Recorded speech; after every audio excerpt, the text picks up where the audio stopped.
Hello दोस्तों, आप सबको स्वागत है ऑनलाइन साइंस वाला में। जैसा कि दोस्तों बिहार पुलिस की भर्ती आ चुकी है, तो हमने दोस्तों सोचे क्यों न पहले प्रीवियस ईयर को देखा जाए। क्योंकि दोस्तों प्रीवियस ईयर को ही देखने के बाद ही पता चलता कैसे कैसे एग्जाम में सवाल पूछे जा रहे हैं बिहार पुलिस की भर्ती में।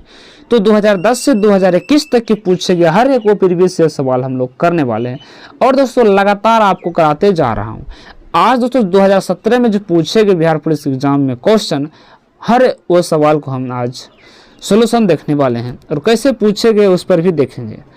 तो और इन सभी सवाल के जो दोस्तों पीडीएफ आपको टेलीग्राम लिंक दिया गया, या तो दोस्तों आप टेलीग्राम में जाकर सर्च कर सकते हैं ऑनलाइन साइंस वाला पीडीएफ। ठीक है दोस्तों, वहां से आप डाउनलोड कर सकते हैं। और चलिए दोस्तों शुरू करते हैं। पहला सवाल जो हिंदी के सवाल पूछे गए थे, देखिएगा क्या कहता पढ़ना का क्रिया भेद है। पढ़ना का क्रिया भेद है, तो दोस्तों क्या है क्रिया भेद? सकर्मक क्रिया भेद। 2 नंबर कहता प्योधी समानार्थी शब्द है। प्योधी समानार्थी शब्द किसका है? समुद्र का है दोस्तों, किसका है? समुद्र का। 3 नंबर अधिकरण कारक के चिन्ह है। अधिकरण में जो दोस्तों कारक का चिन्ह क्या क्या होता है समझिएगा। तो 3 का हो जाएगा में और पर, में और पर। 4 नंबर वृद्धि का विलोम। वृद्धि का विलोम शब्द होता है, तो वृद्धि का विलोम शब्द होता है क्षय। ठीक है दोस्तों, क्या होता है? क्षय होता है। 5 नंबर कहता है शैशव शब्द से बना संज्ञा शब्द है। शैशव शब्द से बना संज्ञा शब्द है, क्या होगा दोस्तों? भाववाचक है, भाववाचक। 6 नंबर सवाल को देखते हैं। संस्कृत के जो शब्द मूल रूप से हिंदी में प्रयोग किए जाते वो क्या कहलाते हैं? तो दोस्तों क्या कहलाते हैं? तत्सम, तत्सम कहलाते हैं। 7 नंबर कहता है भरपेट किसका समास का उदाहरण है? भरपेट किस समास का उदाहरण है? अवयवी भाव समास, अवयवी भाव समास। 8 नंबर कवि का स्त्रीलिंग रूप। कवि का स्त्रीलिंग रूप क्या होता है दोस्तों? कवयित्री होता है, कवयित्री। 9 नंबर पूछा हिंदी भाषा में कुल व्यंजनों की संख्या 33 होते हैं। कितने होते हैं दोस्तों? 33 होते हैं। 10 नंबर का तो का जो उच्चारण कहाँ से देखने को मिलेगा? तो दोस्तों तो आप बोलिएगा तो तालु से देखने को मिलेगा, तालु से, है या नहीं दोस्तों? तो सॉरी, तालु नहीं होगा दोस्तों, दंत होगा। ठीक है दोस्तों, दंत होगा। तो आप बोलोगे देखिएगा तो यानी दांत सट रहा है तालु में, यानी दंत से तो का उच्चारण आता है। चलिए नेक्स्ट चलते हैं। 11 नंबर सवाल इंग्लिश के सवाल है।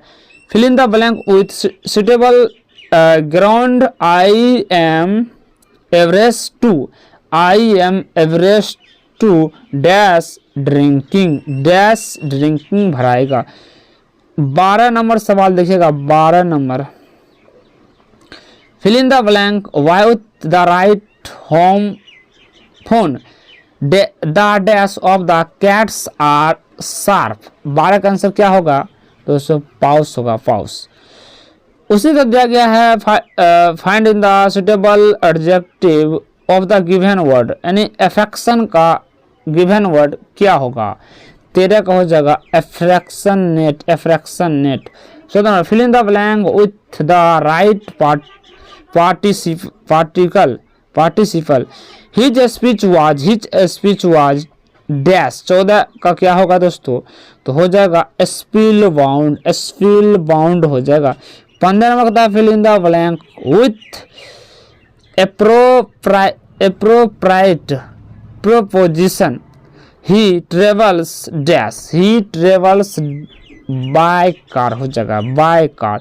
Fill in the blank with suitable article. Let's us play that chess. 16 का क्या होगा? तो दोस्तों हो जाएगा द चेस।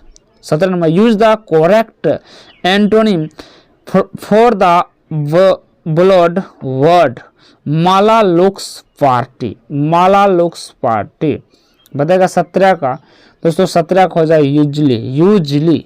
18 नंबर कहता है change the flowing noun into verb. Application का क्या होगा? इसका चेंज नाउन इनटू वर्ब क्या होगा? एप्लीकेशन का तो हो जाएगा apply, apply. It is not easy dash all people. It is not easy to place all people. 20 number देखते हैं दोस्तों। 20 नंबर लास्ट सवाल है, उसके बाद सामाजिक अध्ययन से सवाल, write the correct plural form of the given word. Thief का प्लूरल फॉर्म क्या होगा? देखिए दोस्तों यहाँ से भी सवाल पूछ लेते हैं सिंगुलर और प्लूरल से। थीप का क्या हो जाएगा? तो दोस्तों थीप का हो जाएगा थीव्स। आइए दोस्तों सामाजिक विज्ञान से संबंधित सामाजिक अध्ययन सवाल करते हैं। शिवालिक पहाड़ी किस राज्य में स्थित है? शिवालिक पहाड़ी किस राज्य में स्थित है? हिमाचल प्रदेश में। हिमाचल प्रदेश में। पंजाब में भूमि अपरदन का मुख्य कारण क्या है? पंजाब में भूमि अपरदन का मुख्य कारण अधिक सिंचाई है। अधिक सिंचाई है। 23 नंबर, संयुक्त राष्ट्र सुरक्षा परिषद के अस्थायी सदस्य कौन कौन है? संयुक्त राष्ट्र के सुरक्षा परिषद के अस्थायी सदस्य 23 का संयुक्त राज्य अमेरिका, रूस, यूके, फ्रांस और चाइना। 24 में जीएसटी कानून लागू करने वाला पहला राज्य कौन है? तो दोस्तों असम है। 1 जुलाई 2017 को जीएसटी पूरे भारत में लागू हो गया था। भारत की सबसे पुरानी पर्वत श्रृंखला कौन है दोस्तों? 25 का आंसर बताइएगा। तो इसका आंसर दोस्तों क्या होगा बताइएगा? तो अरावली हो जाएगा। सबसे पुरानी पर्वत श्रृंखला। दास कैपिटल पुस्तक किसने लिखा है? 26 का। तो सबको दोस्तों पता होगा कार्ल मार्क्स। 27 अरब सागर में स्थित भारत के द्वीप समूह का नाम बताइए। अरब सागर में स्थित भारत के द्वीप समूह का नाम बताइए। तो दोस्तों भारत में कौन है दोस्तों? एक लक्षद्वीप है, लक्षद्वीप। 28 नंबर सवाल को देख लेते हैं। 28 नंबर सवाल, बौद्ध धर्म के संस्थापक कौन है? बौद्ध धर्म के संस्थापक कौन है? गौतम बुद्ध। गंगा नदी सफाई कार्यक्रम के साथ सहयोग कर रहा है।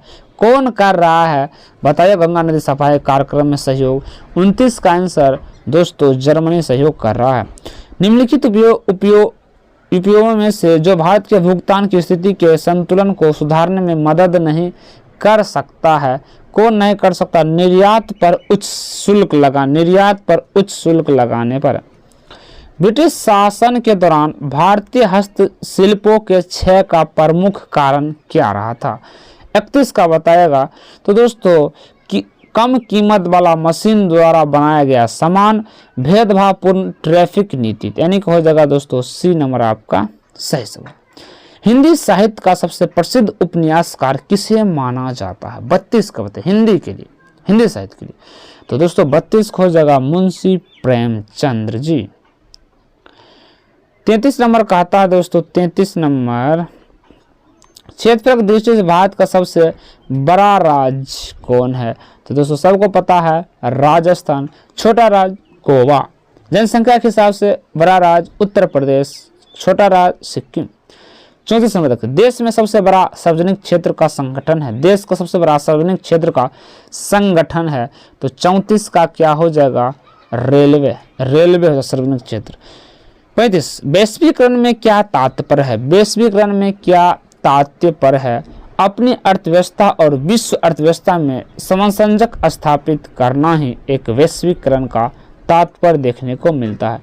36 में भ्रष्टाचार को नियंत्रण करने के लिए भारत सरकार का संगठन है। तो 36 का बताइएगा तो केंद्रीय सत्कर्ता आयोग। केंद्रीय सत्कर्ता आयोग। ठीक है दोस्तों, चलिए 37 नंबर सवाल को देखते हैं। 37 नंबर सवाल जो दोस्तों पूछे गए हैं, देखिए इसका आंसर क्या होगा। 37 नंबर, वह कौन सा मुख्य कारक था जिससे शहरीकरण के स्वरूप पर गहरा प्रभाव पड़ा था? बताइएगा। 37 का हो जाएगा दोस्तों औद्योगिकरण। औद्योगिक कर्क रेखा से किस राज्य में होकर नहीं गुजरती? कर्क रेखा दोस्तों, कर्क रेखा कितने राज्य से गुजरते हैं? 8 राज्य से गुजरते हैं। कहता है इनमें से कौन सा राज्य जो कर्क रेखा होकर नहीं गुजरती है? तो दोस्तों उड़ीसा। 39 में उत्तराखंड, उत्तर प्रदेश, बिहार, पश्चिम बंगाल और सिक्किम की सीमाएं किस देश से मिलती है? तो दोस्तों सबको पता होगा एक ही है, नेपाल। 40 में भारत में पहली रेलवे टर्मिनल कौन सी थी? भारत के पहले रेलवे टर्मिनल कौन सी थी? तो 40 को जगह बोरो बंदर था भारत की पहली रेलवे टर्मिनल। दक्षिण पश्चिमी मानसून के समय आर्द्र पवनें कहाँ बहती रहती है? तो दोस्तों समुद्र के स्थल की ओर, समुद्र के स्थल की ओर। हीराकुंड नदी परियोजना किस नदी पर स्थित है? हीराकुंड दोस्तों, हीराकुंड कहाँ दोस्तों? तो 42 का बताइएगा, महानदी पर, महानदी पर हीराकुंड बांध स्थित है। तथा वनों के वितरण को दिखाने वाले मानचित्र है, वनों के वितरण को दिखाने वाले मानचित्र है थीमेटिक, थीमेटिक, थीमेटिक हो जाएगा। 44 नंबर, कौन सी दो नदी अरब सागर में गिरती है? कौन सी दो नदी अरब सागर में गिरती है? नर्मदा और ताप्ती, नर्मदा और ताप्ती। एग्रोएस्ट्रोलॉजी किसका अध्ययन संबंध, एग्रोएस्ट्रोलॉजी किससे संबंधित है? तो दोस्तों घास से संबंधित है। 46 में, निम्नलिखित में कौन सी किसान के लिए कल्याणकारी योजना नहीं है? किसान के लिए कल्याणकारी एक योजना नहीं है। तो दोस्तों देखिएगा, किसान क्रेडिट कार्ड योजना, SHG बैंक लीजेंट योजना। आगे देखते हैं सी नंबर ऑप्शन, हाँ राष्ट्रीय कृषि बीमा योजना या कर्मचारी रेफरल योजना। तो कौन हो जाएगा दोस्तों 47 का? तो हो जाएगा राष्ट्रीय कृषि बीमा योजना, एक योजना नहीं है भारत सरकार का। 47 में, राजनीतिक के धर्म, राजनीतिक के धर्म कभी अलग नहीं हो सकता, ये शब्द किसने दिया था? तो दोस्तों किसने दिया था बताइएगा 47 का? तो हो जाएगा महात्मा गांधी ने, महात्मा गांधी ने दी थी, ठीक है। 48 नंबर, शिक्षा का अधिकार अधिनियम भारत में कब है? शिक्षा बताइएगा दोस्तों, शिक्षा। 48 का आंसर दीजिएगा 2009 में, राइट टू एजुकेशन, ठीक है दोस्तों। Right to education act Bharat में कब लागू? 2009 में हो गया। 3 ओर से सागरों से घिरे हुए भूभाग कहा जाता है, क्या कहलाता है दोस्तों? प्रायद्वीपीय कहलाता है। क्या? प्रायद्वीपीय। लोकतंत्र का सबसे बुनियादी परिणाम क्या? लोकतंत्र का सबसे बुनियादी परिणाम क्या है? नागरिकों के प्रति जवाबदेही, नागरिकों के प्रति जवाबदेही। भारतीय अर्थव्यवस्था में परिवहन का मुख्य साधन है, भारतीय अर्थव्यवस्था में परिवहन का मुख्य कारण क्या है दोस्तों? इसका आंसर हो जाएगा 51 का, रोडवेज, रोडवेज, रोडवेज। 52, किसान हॉल सेंटर कब बनाया गया था? किसान कॉल सेंटर कब बनवाया गया था? तो जनवरी 2004 में बनवाया गया था। 53, भारत में सबसे ज्यादा रबर उत्पाद करने वाला राज्य कौन है? तो केरला है, केरला। 54, बहुउद्देशीय नदी परियोजना आधुनिक भारत के मंदिर है, किस नेता के द्वारा यह तुलना की गई थी? जवाहरलाल नेहरू के द्वारा, जवाहरलाल नेहरू। अंतर्राष्ट्रीय व्यापार के संदर्भ में डंपिंग का अर्थ है, डंपिंग का अर्थ है 55 का क्वेश्चन देखिएगा, डंपिंग का अर्थ है तो हो जाएगा उत्पाद की वास्तविक लागत से, उत्पाद की वास्तविक लागत से कम या उसके घरेलू बाजार में मूल्य के नीचे कीमतों पर माल निर्यात करना, ठीक है दोस्तों। 56, हिमालय के सबसे दक्षिण भाग को क्या कहा जाता है? हिमालय के सबसे दक्षिण भाग को क्या कहा जाता है?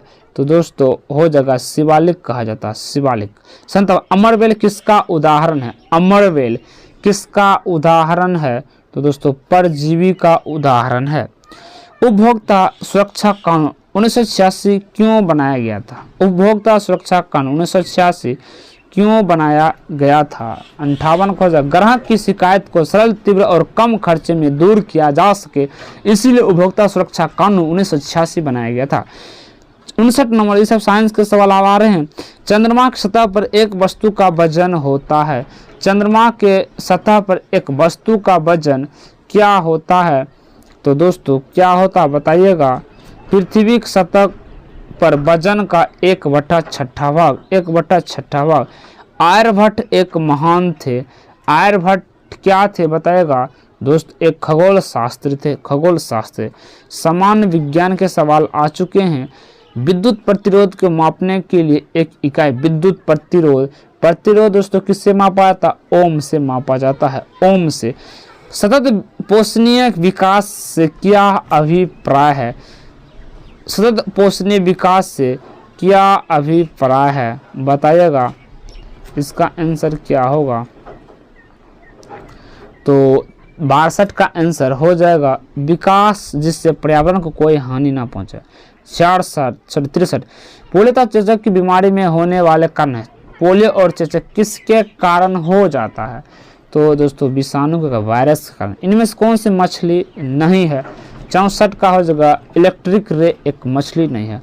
65 पानी में रोगाणुमुक्त करने के लिए उपयोग किए जाते हैं, क्या किसको किया जाता है दोस्तों? 65 का बताइएगा। तो सभी को पता दोस्तों क्लोरीन Cl2 पानी को रोगाणु मुक्त की जाती है क्लोरीन द्वारा। उत्तक जो पौधे में जल परिवहन में मदद करता है। जल पर यानी जल दोस्तों, जल कौन पहुंचाएगा बताएगा? 66 का आंसर। तो दोस्तों जाइलम, जल कौन पहुंचाएगा? जाइलम। देखिए दोस्तों अगर कोई पेड़ है, ये दोस्तों क्या है? पेड़ है। मान लीजिए यहाँ पर इसको जो खाना पहुंचाएगा तो हो जाएगा फ्लोएम, ठीक है, और इसको पानी ऊपर तक पहुंचाएगा उससे हम कहेंगे फ्लोएम। तो ये बात आइडिया लगा सकते हैं माइंड में। खाना पहुंचाएगा फ्लोएम और जल पहुंचाएगा जौ से जाइलम। तो आशा करता हूँ ऐसा दिमाग आप लगा सकते हैं। 67 मानव खोपड़ी में कुल हड्डी होती है। मानव के खोपड़ी में कुल हड्डी तो दोस्तों कितने होते हैं? 29 हड्डी होते हैं। 68 परमाणु के केंद्र के चारों ओर वृत्ताकार पथ में इलेक्ट्रॉन बिना ऊर्जा खोए घूमते हैं। यह किस वैज्ञानिक के द्वारा बताया गया है? दोस्तों बोहर के द्वारा। 69 परमाणु ऊर्जा पैदा करने के लिए किस खनिज का उपयोग किया जाता है? तो परमाणु ऊर्जा उपयोग करने के लिए दोस्तों हम जानते हैं यूरेनियम। 70 सिरके, नींबू व दही में पाया जाता है। क्या पाया जाता? 70 का बताएगा। तो दोस्तों 70 का हो जाएगा अम्ल एसिड पाया जाता है। एक आदर्श ईंधन है सभी। एक आदर्श सस्ता होता है, कम प्रदूषण फैलाने वाला होता है, उच्च उसमें मान होता है, नहीं कि ऑल हो जाएगा दोस्तों। चलिए 72 नंबर का आता है। जब एक बस अचानक चलना शुरू करते हैं तब बस के अंदर बैठे यात्री पीछे की तरफ धक्का लगता है। यह उदाहरण न्यूटन के किस नियम से संबंधित है? बताएगा। 72 का आंसर किस नियम से? यहाँ पर देख लीजिएगा ऑप्शन, फटाफट बताइएगा। 72 का आंसर दोस्तों न्यूटन के प्रथम गति का नियम है। 73 दो निकाय के बीच गुरुत्वाकर्षण बल होता है। दो निकाय के बीच गुरुत्वाकर्षण बल जो होता है तो दोस्तों होता हमेशा आकर्षण होता है। 74 बसीय पदार्थ ज़्यादा खाने में होता है। तो बसीय पदार्थ आप ज़्यादा खाइएगा तो क्या देखने को मिलता है? मोटापा। केचुआ के श्वसन अंग का नाम क्या है? केचुआ का श्वसन अंग का नाम क्या है? गीली त्वचा। क्षेत्र वह गुण जिस कारण कोई पदार्थ वायुमंडल में नमी सोख लेता है क्या कहलाता है? प्रस्वेदन। इनमें कौन सा अधातु है? इनमें कौन एक अधातु है? ठीक है 77 का बताइएगा। एफ, ठीक है दोस्तों, एफ क्या एक अधातु है। 78 बताएगा फ्लोरीन। 78 मीथेन CH4 के अणु में क्या देखने को मिलता है? तो दोस्तों केवल एकल अवंध। 79 एक तत्व की द्रव्यमान संख्या 32 है, परमाणु संख्या 16। इसमें परमाणु में न्यूट्रॉन की संख्या क्या होगा? 32 में दोस्तों 16 आप घटा दीजिएगा, जो 16 आएगा ये एक न्यूट्रॉन होता है। दोस्तों देखिएगा ये एक एक्स तत्व है। ऊपर में जो दोस्तों होता है परमाणु द्रव्यमान होता है, ठीक है, ऊपर जिससे इस पर न्यूट्रॉन प्लस प्रोटॉन का योग होता है, और नीचा में जो होता है ये परमाणु संख्या होता है। अगर न्यूट्रॉन आपको निकालना है तो यहाँ से ऊपर में जो संख्या देखिए यहाँ पर 32 है और यहाँ 16 है, तो 32 में 16 घटाएगा न्यूट्रॉन की संख्या आ जाएगा 16। यही आपका आंसर हो गया था, ठीक है। 80 एक ट्रेन 54 किलोमीटर प्रति घंटा की समान गति से आगे बढ़ रहा, मीटर पर सेकेंड में इसकी गति क्या होगा? दोस्तों मीटर पर सेकेंड यानी कि 5/18 से आप कर दीजिएगा। देखिए 54 है किलोमीटर, इसको मीटर में बदलना है तो 5/18 से गुना कर दीजिए, भाग 18 तिया 54 और 5 तिया 15 मीटर पर सेकेंड हो जाएगा आंसर, ठीक है दोस्तों। 81 लार्वा का कुछ अग्र परिवहन द्वारा वायरस में बदलने की क्रिया को कहा जाता है तो क्या कहा था काशी दोस्तों, वृद्धि हो जाएगा, वृद्धि होगा और केंद्रण हो जाएगा। 82 गतिज ऊर्जा का एक उदाहरण है तो दोस्तों गतिज ऊर्जा चलती हुई कार एक उदाहरण है। तो हमने दोस्तों टोटल 82 क्वेश्चन कर चुके हैं जीके जीएस का, और पूरा दोस्तों हम लोग 2017 के पूछे गए प्रीवियस सवाल हम कर चुके हैं। तो दोस्तों आपको ये वीडियो अच्छा लगा फटाफट दोस्तों वीडियो को like and share and subscribe कर लीजिए। तो दोस्तों लगातार आपको दी जा रही पूरे 2022 तक के पूछे गए प्रीवियस सवाल 2016 तक। तो थैंक यू दोस्तों, जय हिंद जय भारत।